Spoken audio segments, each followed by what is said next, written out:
Bonjour à tous et bienvenue dans ce nouvel épisode du podcast Incarner son soleil, un podcast sur le développement personnel, la spiritualité, la vie en général et la productivité personnelle, surtout ces temps-ci. Et oui, je suis un peu en mode organisationniste aiguë, donc c'est clair que mes épisodes se ressentent et je suis assez monomaniaque ces temps-ci, comme l'a fait remarquer ma compagne. J'essaierai de varier un peu les épisodes dans le futur, mais vu que j'ai envie aussi de faire en fonction de ce qui est présent, là, vous aurez peut-être des surprises de variations de thèmes dans les prochaines semaines. Donc si les sujets actuels vous emmerdent, faites une petite pause et puis revenez plus tard. Parce qu'aujourd'hui, je risque encore d'être sur un rapport du passage à l'action. C'est mon sujet du moment. Et donc aujourd'hui, j'ai envie de vous partager comment je fais quand j'ai du mal à me mettre en mouvement. C'est le cas aujourd'hui au moment où j'enregistre cet épisode.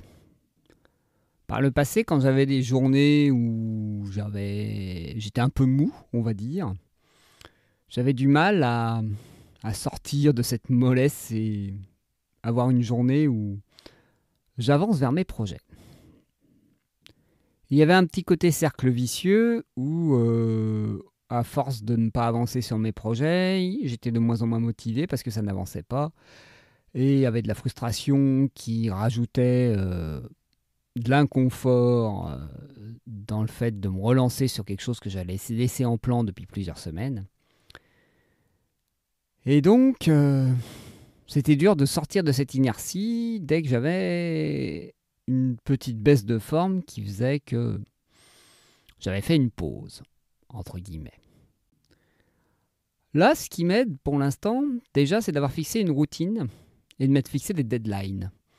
Le fait maintenant d'avoir décidé que chaque épisode devait sortir le lendemain à 7h du mat' fait que je suis obligé de tourner mon épisode dans la journée si je veux respecter mon rythme quotidien. Et aussi, ça me laisse aussi la liberté de pouvoir l'enregistrer quand je veux dans la journée. Donc ça répond à mon besoin de planifier, de pouvoir aussi informer les auditeurs comme quoi c'est tous les jours à 7h. Et moi aussi de me laisser de la liberté. Je vais pas vous refaire un épisode là-dessus, j'en ai déjà fait 4 ou 5. Comme dirait ma compagne.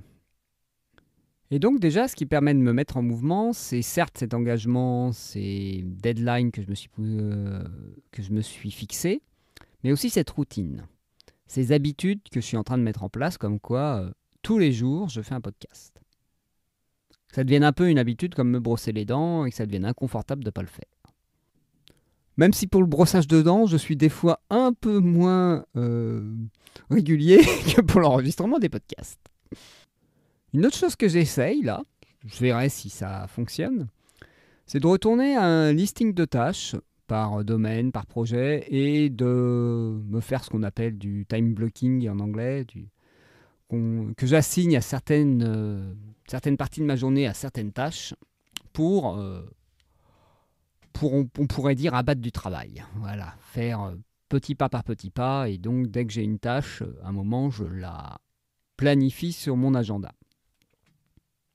Chose que j'ai encore un peu de mal à faire parce que c'est encore un peu trop structuré pour mon fonctionnement naturel, donc ça demande un peu d'évolution et de changement. Et une autre chose qui m'aide aussi à me mettre en mouvement, c'est de voir ce que ça m'apporte de positif habituellement quand je fais telle ou telle action. Là, je sais que ça m'apporte toujours du plaisir quand j'enregistre un audio, j'ai une satisfaction quand il y a un nouvel épisode sur le podcast, donc pourquoi ne pas le faire, même si ça va être un peu plus laborieux, j'aurai peut-être pas le même entrain et la même énergie pour enregistrer. Mais c'est aussi ça que j'ai envie de montrer, les hauts et les bas, et comment aussi on peut jouer avec pour avoir une vie qui nous correspond, même si c'est pas toujours fluide et pas toujours facile et simple. Tout en acceptant que ça puisse l'être, facile et simple, et même rapide. Et paradoxalement, un truc qui m'aide aussi à agir quand j'ai pas la forme, c'est de me dire que c'est pas grave si je l'enregistre pas aujourd'hui ou si je le fais pas aujourd'hui. Parce que paradoxalement, c'est la culpabilité de potentiellement ne pas faire les choses qui m'empêchait de les faire. Ça me générait une pression, ça me générait un inconfort qui faisait que j'avais plus de résistance à me mettre en mouvement. Par exemple, ce matin, j'avais un rendez-vous et je l'ai loupé. Et c'est pas grave. Voilà, j'étais pas en forme ce matin, j'étais pas non plus dans l'énergie pour faire ce qui était juste. Après, c'était pas un rendez-vous professionnel, c'était plus un service que je rendais à une amie, que j'ai pu décaler. Et ça m'apprend aussi à accepter quand je suis pas parfait et donc à être un peu plus détendu. Et je sais que cette énergie du moment vient aussi avec une résistance que j'ai à faire une certaine action, à m'exprimer, à organiser certaines choses. Et donc, elle est totalement adaptée et elle génère l'émotion dont j'ai besoin aussi pour me mettre en mouvement sur ces sujets-là. Donc, elle est moins, entre guillemets, efficace pour d'autres sujets, mais elle est efficace pour le sujet qui inconsciemment me préoccupe actuellement. Comme quoi, l'énergie et l'humeur dans laquelle on est toujours adaptée. Mais il faut arriver à décoder, à comprendre pourquoi elle est adaptée et vers quoi ça pousse. Vers quoi cette humeur, cette émotion, cette énergie nous donne envie d'agir. Et bien après ces quelques mots, je vais vous souhaiter une magnifique journée. Moi, il y a une partie de moi qui disait je vais aller me recoucher. Mais non, je vais me remettre en mouvement, mais à mon rythme, en écoutant ce qui est là. Et puis, je vais vous souhaiter une magnifique journée. Et je vais vous dire à très bientôt pour un nouvel épisode.